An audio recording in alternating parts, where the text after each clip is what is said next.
Okay, in today's lesson, we're going to think about uh, Mahayana, forms of meditation in Mahayana particularly. First of all, we're going to split this in two, looking at Tibetan Buddhism and Pure Land Buddhism, and they're the practices you find there. And then we'll go on in later lessons to talk about Zen Buddhism and laity, the practice of the laity. So, I'm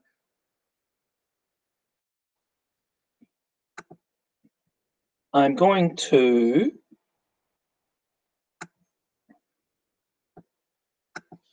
just go through a little bit of this with you.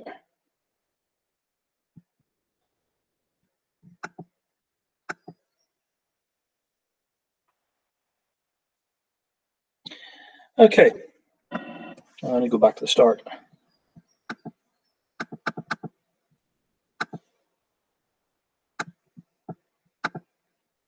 Okay, so Mahayana and Tibetan and Pure Land practices in terms of that shape and express religious identity.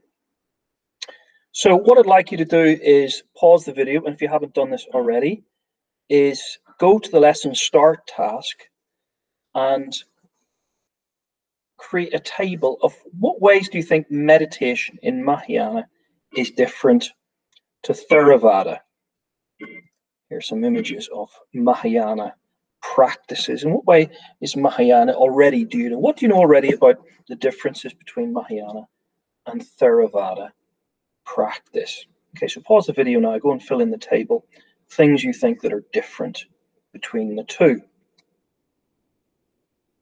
Okay, so I hope you've filled in your table. Somebody arrived. So I think I'm the only one, because quite a few people have history tests. Okay. Well, I'm going to do this as a video in any case. It may not take as long. How would that sound? You could just listen in. How does that sound? Could I possibly do this at another time? That starts tomorrow. I haven't done it yet. All right. Okay, Izzy, that's fine. Okay, thank you. But yes, you'll need to catch up with this. All right then. Bye then. Okay. So Theravada and Mahayana, what differences might you have written down? You might have written down the focus of Theravada is to escape samsara. Rarely involves more than recitation, chanting Dharma passages, meditating on the 40 acts or 42 acts of worship that you get in Buddha Aghosa's path purification, including the immeasurables, the kasinas, the skandhas, and so on. Lay Buddhists will give offerings to statues of the Buddha, but the focus is on Buddha's simplistic aim to develop personal virtue, such as gratitude and merit, not to get merit, to meet, it's not an act of devotion. Whereas Mahayana, we'll look at this today, the aim is to become a bodhisattva, to pursue the bodhisattva ideal. And the use of devotionalism to gain spiritual aid. It's more elaborate, more colorful, more varied, and include chanting mantras, rituals, and other means to variously release Buddha nature. False dualism, localized Nibbana, here and now, includes a much wider idea of the Buddha as a bodhisattva, folklore, and local traditions. So, practices that shape and express religious identity. So we're thinking about the relative importance of some aspects of meditation. And we'll get to the practice of chanting today. So there's not much that's emphasized here, but we'll look at this because I think it's important. So what we want to do today is think about the aims, the methods, the results of meditation, or practice, perhaps is a better word, in Tibetan, Pure Land Buddhism, especially chanting and visualization. Maybe even better would be to think why Mahayana practices diverge on some issues between, say, gradualism and subtlism, between the relevance of Buddha nature versus sunyata versus upya, and the master-disciple relationship. And perhaps best of all today, you could think about Mahayana claims that their devotional practices are the great path, the greater path to compassionate mind, or bodhicitta. So again, this is back to this problematic table that we've been challenging, problematizing all the way through. What is the problem with claiming that chanting and visualization are legitimate practices in Buddhism? And especially from a Theravada perspective, some especially Tibetan practice and Pure Land practice is seen as a mythical class of bodhisattvas, to quote Rahula. It's rejected as superstition. And so there's a whole range of problems with these things, chanting, visualization, and so on. Again, you might stop and think, what are the general ideas do we need to know to understand meditation in Mahayana? And we might create in the next while a fact file, where we already know a fact file of ideas, of a general background ideas that are important to Mahayana meditation. So key background ideas in Mahayana devotionalism or practice. We start with bodhisattvas, deities, and the idea of yoga. Mahayana differs fundamentally from Theravada in that it believes that Buddhas and advanced bodhisattvas more postpone their pari-nirvana and continue to be active in samsaric worlds, helping people. This means they can have a two-way relationship, a reciprocal relationship with these heavenly Buddhas. And this is a hugely important thing that's impacted Mahayana practice and attitudes to meditation. And what we've regarded as meditation might now include a focus on meditational deities. And the word yoga starts to come back in. Whereas the word yoga would have been inappropriate, especially for Theravada, because they don't believe in being unified with God. It becomes appropriate in Mahayana meditation. Become one with these deities. Here's one of these, a Chan deity. And you visualize, you become one with the deity. Another background idea of important we covered in Unit 3.2 Mahayana is the Bodhisattva vow. The mark of a Bodhisattva in Mahayana is that he or she has taken the vow, and the vow is solemnly made before one master in a special ritual. It involves 4 pledges: to save all beings from difficulties, to destroy evil passions, to learn the truth and teach others, to lead all beings to Buddhahood. The devotional practice that prepares Buddhists to take the vow is known as supreme worship. One of the most important texts in Mahayana, the Bodhikara-Varatara, written by Shantideva, which means the liturgy of supreme worship, as it were, is used. And as part of how is it used? Well, it's used both in preparation and in practice to take the Bodhisattva vow. It's used in a culmination, a period of intense preparation that arises out of, in the end, bodhicitta, the aspiration towards enlightenment, at least the enlightenment of all beings, the desire to bring about enlightenment of sentient beings, all sentient beings, which should accompany the sincerely made bodhisattva vow. So when you make the vow, you should feel a certain way. You want to help others.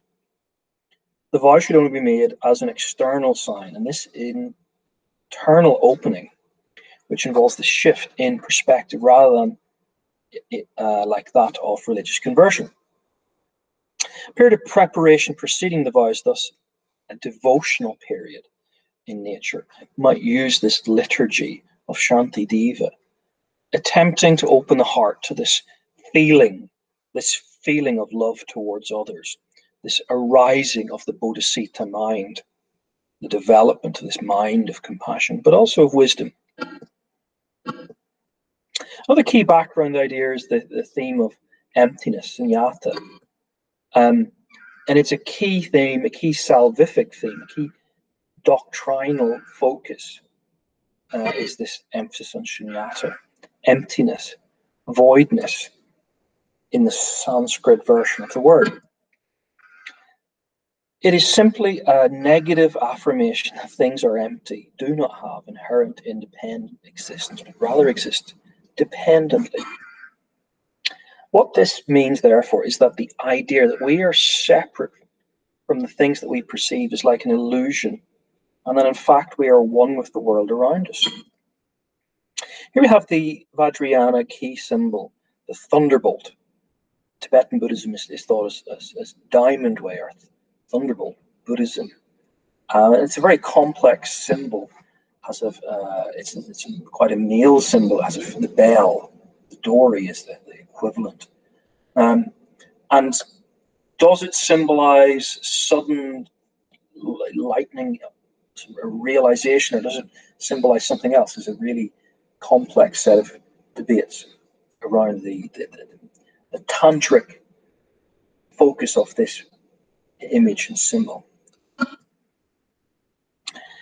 Another key idea in the background to Mahayana meditation is this idea of sunyata, or emptiness, is that the observer is not separate from the object that you observe. In other words, to see the world in a dualistic way would be wrong. The Buddha and a true Mahayana Buddhist, a bodhisattva, would realize that, we should have a non-dualistic relationship with our world. And if that's the case, again, this word yoga might be appropriate to describe meditation. Since the goal is to dispel the illusion of dualism and see things in their non-dualist, united way. So yoga is all about unification. And if you're trying to unite yourself with the phenomena, then yoga might be an appropriate word to use. So the two main practices are chanting and visualization. Chanting is the preparation for meditation, or the act of meditation itself. Buddhists chant alone or together. If they chant in unison. Chanting is not unlike hymns sung to worship God in the Christian faith, but it helps Buddhists enter this calm, meditative state on their own path to enlightenment. What do you chant? Well, you chant mantras, typically in Mahayana. It would be more bits of the Pali Canon in Theravada. A mantra is an ancient Sanskrit word meaning an instrument of thought. Mantras are used in Hinduism before Buddhism existed. They're present in many Eastern religions. Different Buddhist traditions have their own mantras. One of the most well-known mantras is Om Mani Padme Hum, which we'll look at in a minute, is the Tibetan Buddhist mantra to Avalokitesvara. It expresses the hope for wisdom and compassion, prepares the mind for meditation, evokes this calm wisdom of enlightenment. To help with your many mantras, you might use mala beads or prayer beads to keep count, repeatedly chanting the mantra. May be chanted many hundreds of times. Malas are used to all kinds of ways for counting your breath, to focus on chanting, and so on. Now, I'm not going to go through all of this, but I'd really like you to have read as a task, and it's in the Google Classroom, chapter 15 of Dominic's side on Mahayana meditation. And it's a super introduction to it. You really need to look at it.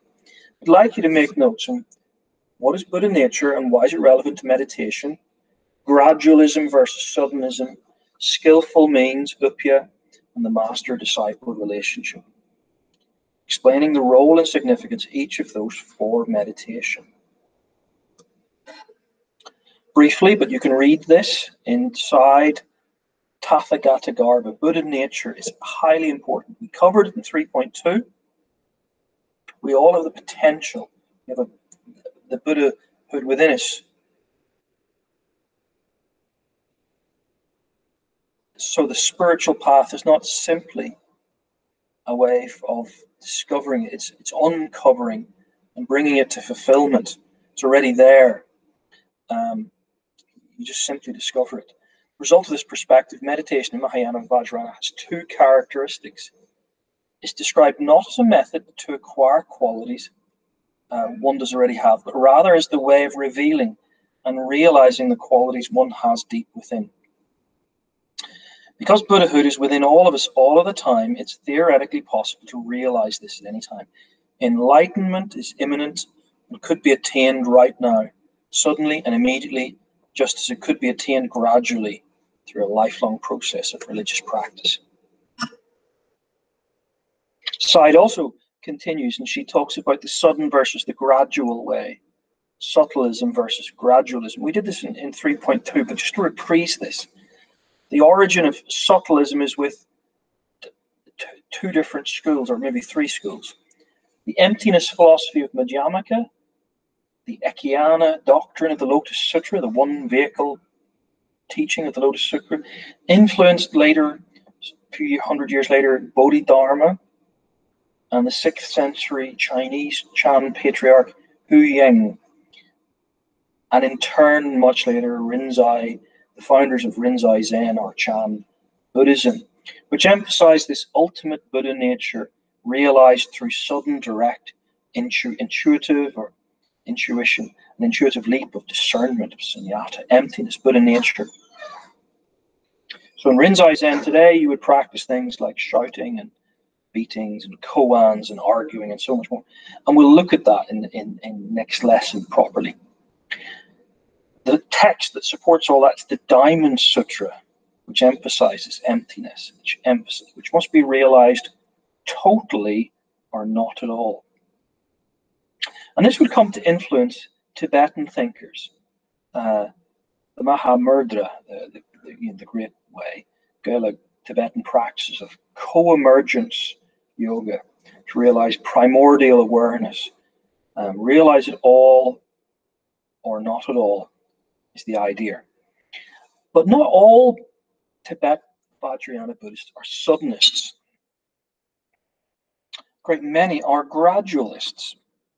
And the Indian schools of Yogacara and later the emergent Chinese school of Buddha nature, school of Mahayana, contrast the suddenism with the gradual way. A more typical, you might say, of Theravaдаnism, this gradual empirical development, progressive cultivation through meditation. And the key text is actually an earlier text. There's quite good arguments for this text. The Lankavatara Sutra endorses this Buddha nature, emphasizes the purity of mind, which can be attained by gradations. In the 8th century, a great debate arose in Tibetan Buddhism. And this is very early on in Tibetan Buddhism. It only really started in the 7th century, so 100 years in. They've just established some monasteries and they start a debate, it seems. The Tibetan gradualists versus the Tibetan subtlists. And it seems the Tibetan gradualists dominated in the Sami monastery debate. The stages of the path that was argued by Kamalasila, a key proponent of gradualism, won the day. So the majority of Tibetan practice has been dominated by this gradual path, stages of the path in Vajrayana thinking. Kamalasila wrote a text called The Stages of Meditation, how we know about it, which summarizes, builds on the Yogacara tradition of Asanga, particularly as pertaining to aspects of meditation practice and meditation cultivation, bhavana, which is a very gradual thing. And today this gradual path is also practiced in Zen Buddhism, in Zazen, Soto Zen practice. Another key teaching is in Mahayana, Upya, and why that's relevant. This is where it gets complex. Whether you believe in gradualism or subtlism doesn't really matter in the end, because Upya just this sort of dissolves everything. Skillful means Upya you remember it from the burning house parable of the Lotus Sutra. It just means you can do whatever you find useful. And whatever meditation method you find useful, whether you're a subtlist or a gradualist, just do it. Whatever method's effective for the state of mind you're trying to create. If a particular method works for a particular mental tendency or situation, use that. So whether it's the koan riddles of Zen, next lesson we'll look at, or whether it's the visualization reciting mantras of Nembutsu, Pure Land in Tibet, as we'll look at this lesson, whatever works is the skillful way, the upaya way. And the last key background bit of knowledge you need for understanding Mahayana meditation is the master-disciple relationship. It's there in Vipassana, isn't it? The Kali Maitra. You think of Tibet, you think of the Dalai Lama, teacher, lamas and their students, and the succession of teacher to student to teacher to student is very important in Tibetan Buddhism. It's less important in Pure Land, but nevertheless, the teacher plays a role, a different role in Pure Land in the student's development path. The focus is on a one-to-one relationship with each student. It gives advice and meditation according to individual needs. This is not unlike in Vipassana, the Kali Maitra, who has to try and give you the appropriate thing you got to use. But the difference in Mahayana is that the teacher is able to do this almost supernaturally, to transmit his or her understanding wordlessly. Without the aids of various techniques, the teacher can communicate the ultimate truth of things directly, without concepts from mind to mind. Sounds a bit like some sort of Vulcan mind meld in Star Trek.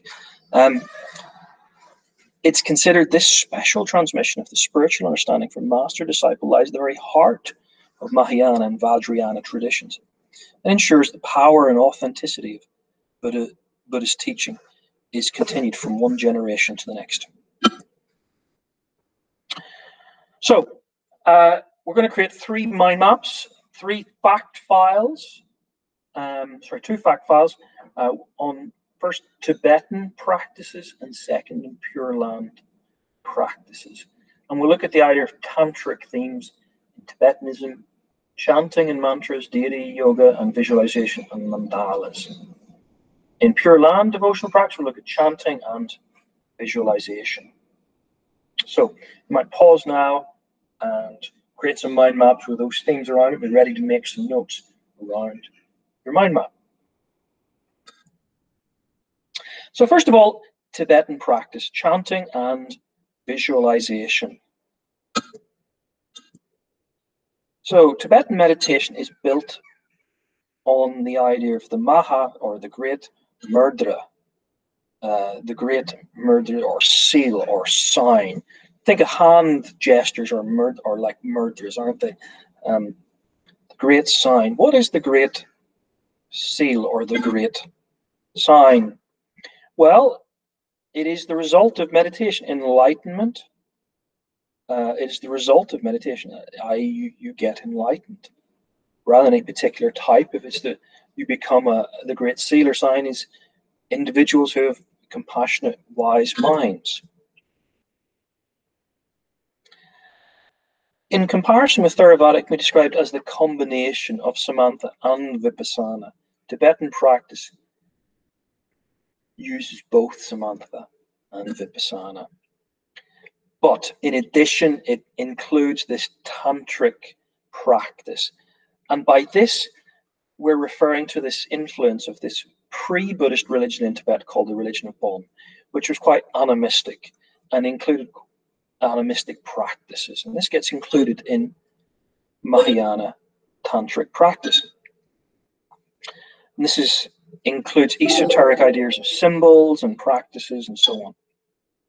The word tantra means to weave,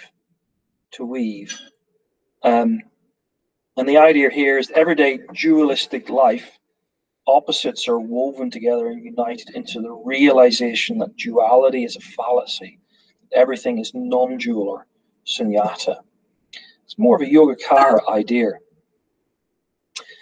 Sometimes, however, there's a misperception that Tantra is all about sex. I think this is just our Western perspective. Because of these misunderstandings, the New Age movement in the 60s and the pop star Sting bragged to Bob Geldof about his tantric prowess. And it's mostly wrong, but not entirely, I have to say. Tantric themes, well, this understanding that it's all to do with sex, well, Tantra does deliberately engage with social taboos. In the Theravada Buddhism, you fight desire by getting rid of desire. In tantric practice, you fight desire with desire.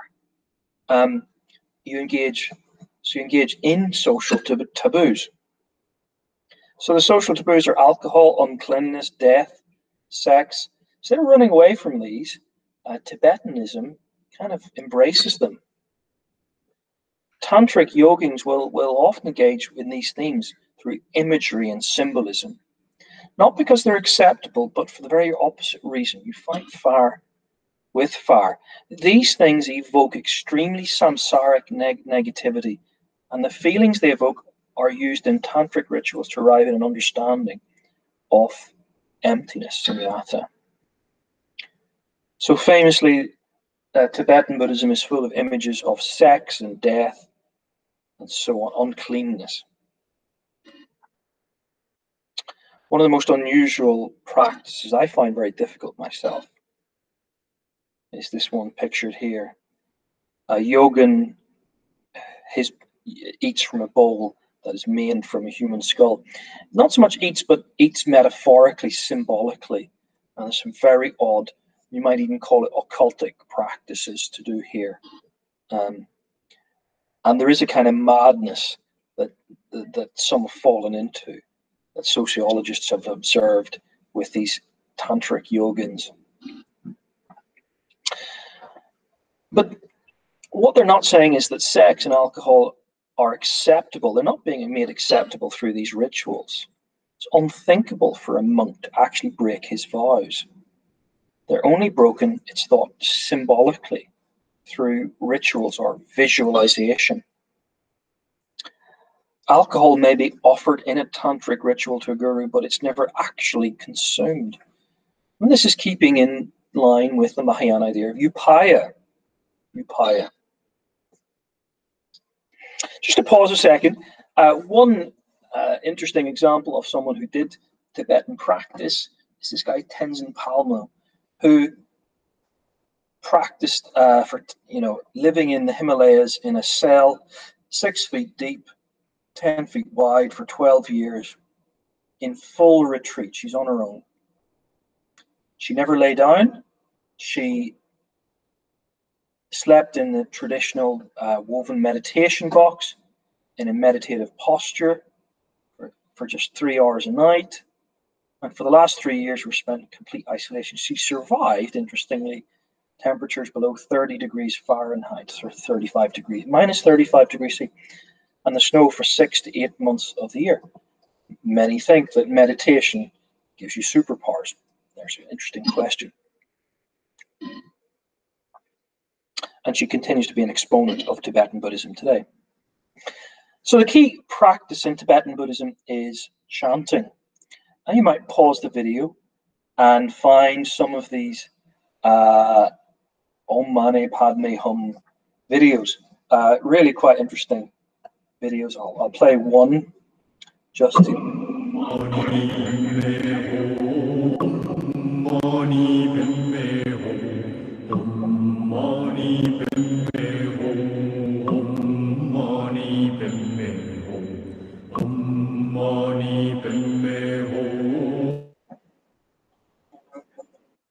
So,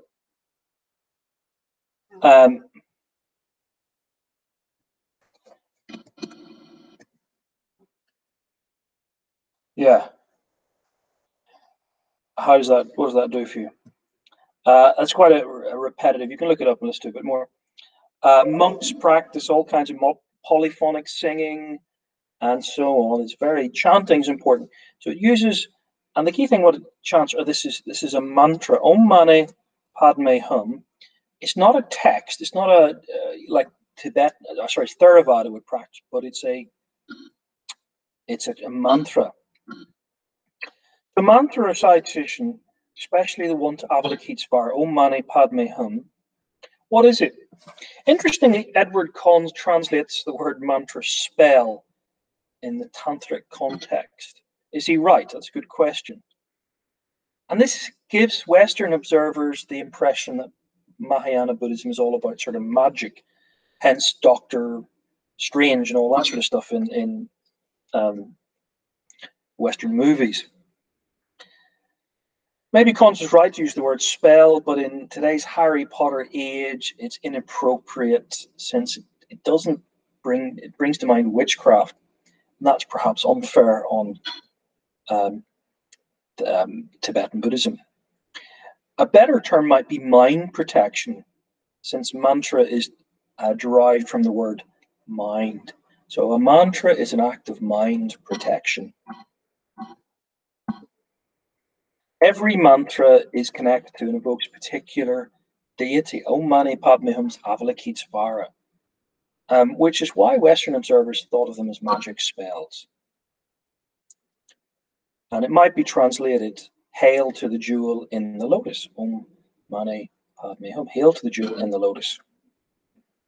In Pure Land Buddhism, we'll look at in a minute, they would pray Nembutsu to Amitabha or Daimuku to Nichiren in Nichiren Buddhism, and they each have their own mantras. Second, then, is visualization in Tibetan Buddhism. It's a second main practice, and this is really, really important in Tibetan practice. It can be called deity yoga. Now, the word yoga, as we said, would be inappropriate in Theravada, but given the sense of Yogacara unification of false dualistic thinking, actually yoga becomes more appropriate to use. What do you do? Well, you might see your body as the body of the deity, and thus take on the virtue of the deity. Here's Green Tara on the left. She's the deity of, and the color green means healing, regeneration. You think of grass grows, growth, energy, release from fear and ignorance. So as you visualize her, you become someone who has no fear, no ignorance, and you experience healing energy. You might visualize your environment as the Pure Land, or the Sambakai realm that you're thinking about, or you might visualize the mandala of the deity, the particular mandala of the particular deity. Perceiving one's enjoyments as bliss of the deity, free from attachment, performing one's actions only for the benefit of others. These are things you might visualize doing to become a person of compassion, to enjoy being one with the deity, free from attachment, a mind that is free from attachment, a mind that is open for the benefit of others. Here's the Dalai Lama on the left, and it's a very deliberate image, this. He sees himself as an incarnation of Avalokitesvara, and he practices tantric meditation known as Guru Yoga or Deity Yoga. Avalokitesvara is just the main deity of Tibetan thinking. You enter into, as he does, a devotional relationship with that meditation deity. And what you do is you sit in front of the deity and you visualize yourself sitting before the deity while chanting his or her mantra. You visualize yourself as then you visualize yourself as the actual deity in self-generation. However, the deity is visualized as your guru. So if your guru is the Dalai Lama, you visualize the goddess Tara as the Dalai Lama doing during his ritual. So the guru who helps you and the deity are one and the same. The mediator is one with them. Chan Buddhists similarly have bodhisattvas. They visualize and engage in Chinese versions of this. There are a huge variety of meditation deities that Buddhists might pray to or visualize for help or benefits. And while they're called deities, gods, they are in fact enlightened Buddhas or bodhisattvas who have attained the heavenly realm or the godly form of the Sambhogakaya in Trikaya doctrine. So Avalokitesvara is both a god and a bodhisattva, an object of devotion and a being who can help us. They can be the focus of visualization or devotional practice, such as reciting a mantra. These are the yogic activities since they're devotional towards deities. Are these real, these deities? That's an important question. Or do they just symbolize important aspects of our enlightened mind? Well, given that Mahayana Buddhism believes in our Buddha nature that is already present, we just have to discover it. It's diamond way. There's a diamond covered in muck. We just have to cover it, get the mud off. Then maybe. So, for example, Avalokitesvara, you're engaging with the principle of enlightenment. He represents compassion. So when you meditate on him, you develop compassion. Manjusri, wisdom, for example.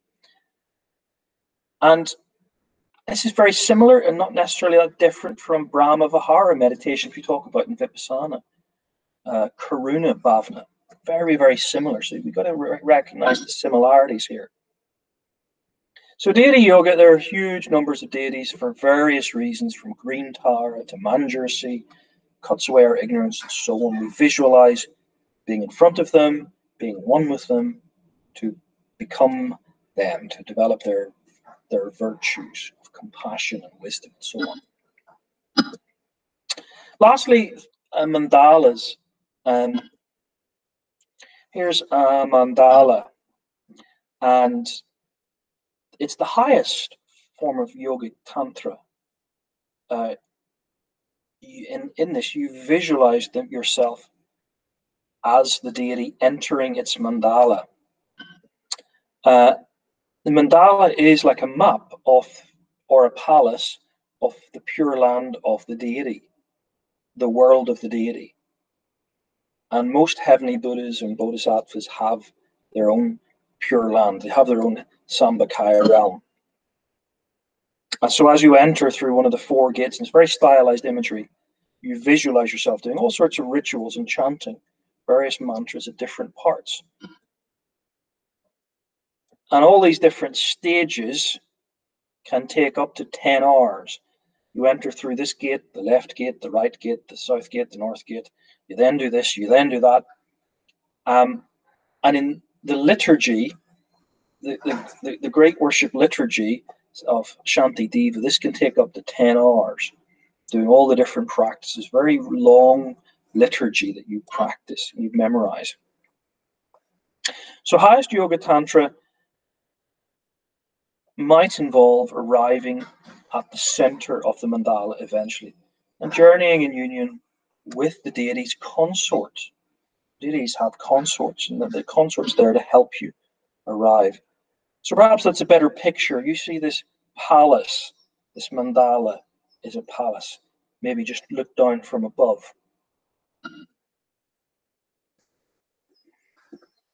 So let's have a look at a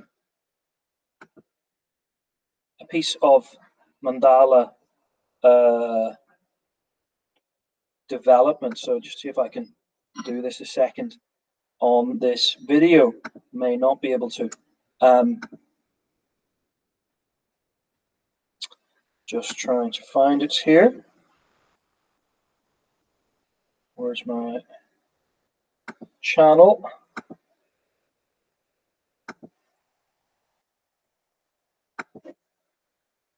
Classwork. I'll find it just a second.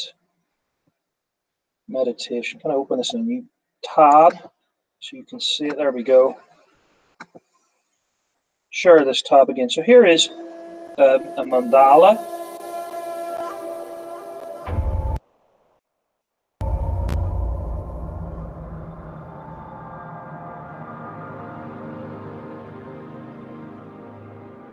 being developed. So very precise, very structured, because there are particular things you do at particular stages. So the act of creating the mandala itself is a form of meditation, which could take a week. Of pouring sand onto this design. Notice the colors, 5 element colors, different places and rooms and spots in the palace, this particular Pure Land you might go to.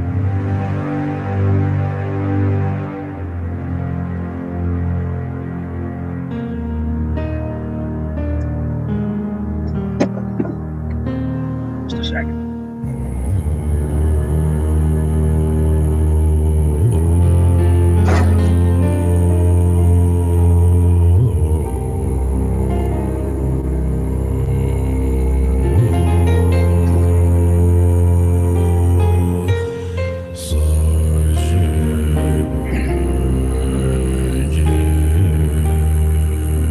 So there we go. That was a mandala in development. Okay, so moving on to Pure Land chanting and visualization. So here's Amitabha in his Pure Land. We'll do more on Zen and Pure Land in September as particular traditions. In Pure Land Buddhism, you practice chanting most of all. You bow to Amitabha Buddha as the bodhisattva of this particular pure heavenly realm, to yourself achieve the Pure Land. And the practice is very different. Traditionally, it's a form of mindfulness meditation, but it's not called meditation. You're chanting, you're repeating the name Amitabha Buddha. In Chinese, Nefo, and this is the way that it's often used in English. In Japanese, Nembutsu. So what you're doing is calling Amitabha Buddha to mind by repeating his name, calling him to mind, to bring his attention or your attention to that bodhisattva, Amitabha. You can do this silently, you can do this mentally inside your head, you can use prayer beads, and you can commit to a number of fixed repetitions per day. And the idea is this is grace, this is a gift. He gives you merit to get to the Pure Land by if you chant his name. But in the end, chanting the name doesn't actually help you do anything at all. It's more of an expression of gratitude at Amitabha Buddha, an expression of the chanter's faith in his grace. But we still have to chant. Shinran, who started Pure Land Buddhism, said the true faith is not necessarily accompanied by the utterance of the name. Well, that's odd, but that's the practice. You do it knowing it doesn't do anything, but it's an act of gratitude. You put your faith, the act of putting your faith in Amitabha. So Shinran, Pure Land Buddhists say faith in Amitabha is not something that the believers should take the credit for, since it's not something that the believer does for themselves. Their faith is the gift as well in Amitabha Buddha.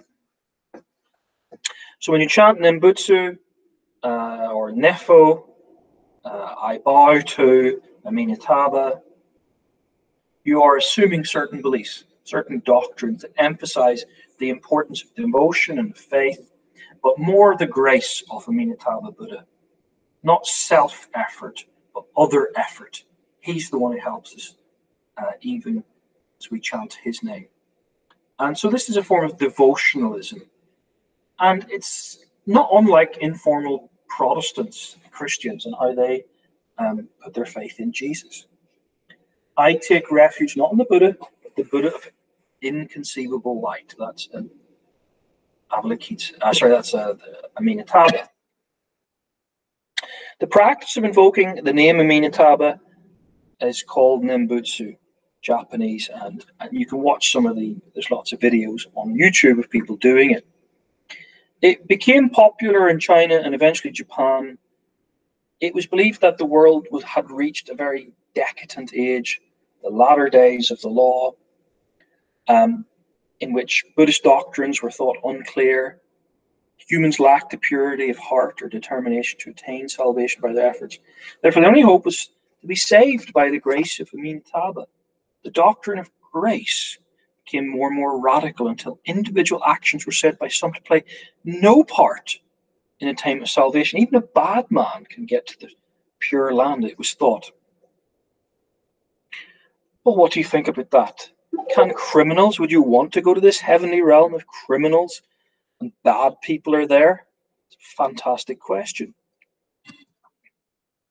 So lastly then, visualization in Pure Land. And this needs to come with a health warning. While visualization is practiced, it's not practiced broadly. It's a minority practice.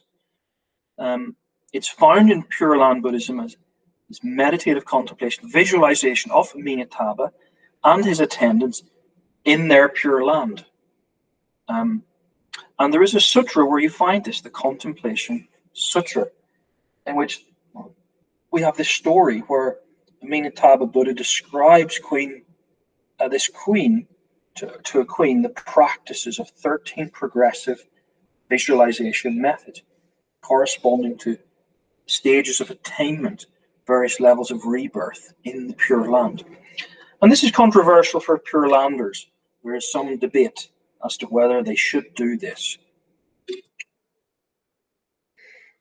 The first of these 13 steps is the contemplation of a setting sun until the visualization is clear and the eyes are open. Not unlike the Cassini, the discourse meditation in Vipassana. Each step adds to complexity in the visualization of the heavenly realm, the Sukhavati, the Pure Land realm. And the final contemplation is being an expansive visual which includes Amenhotep Buddha and his attendant bodhisattvas in the jewel tower of the Pure Land. So the highest level is you visualize their whole palace, as it were.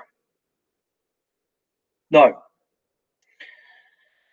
many reject this. Many Pure Land Buddhists don't practice this, but it is practiced by some as a way of gaining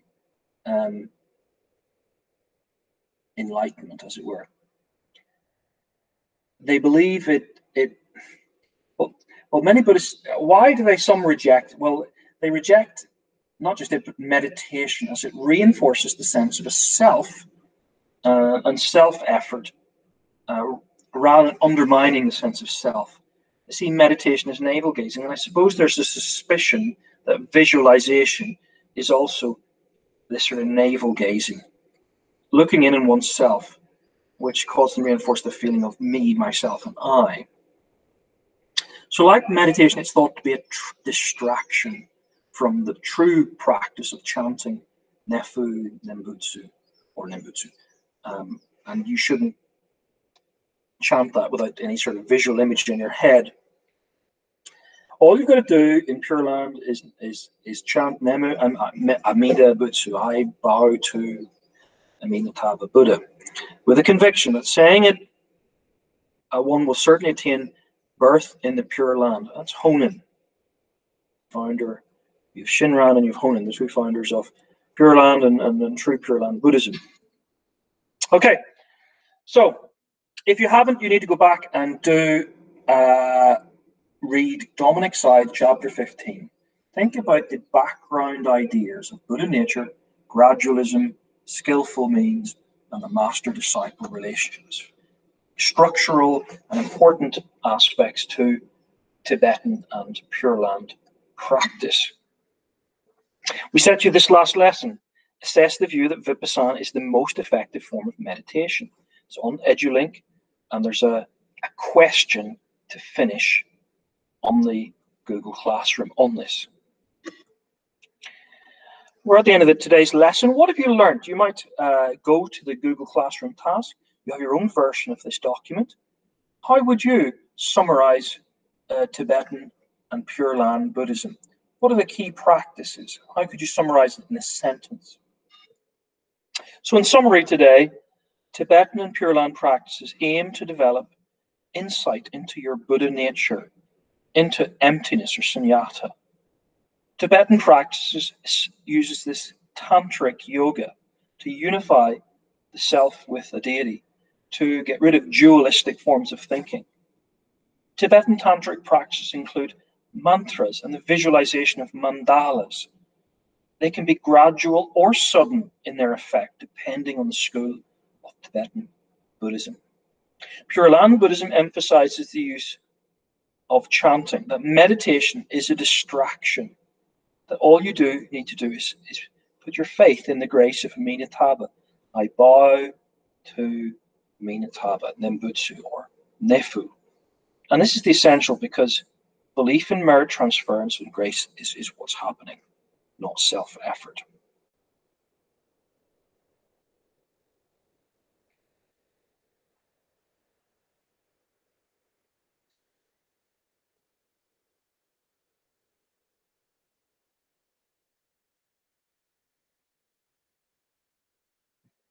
Okay, well done today. I hope you've enjoyed today's lesson. We've got some activities on the Google Classroom.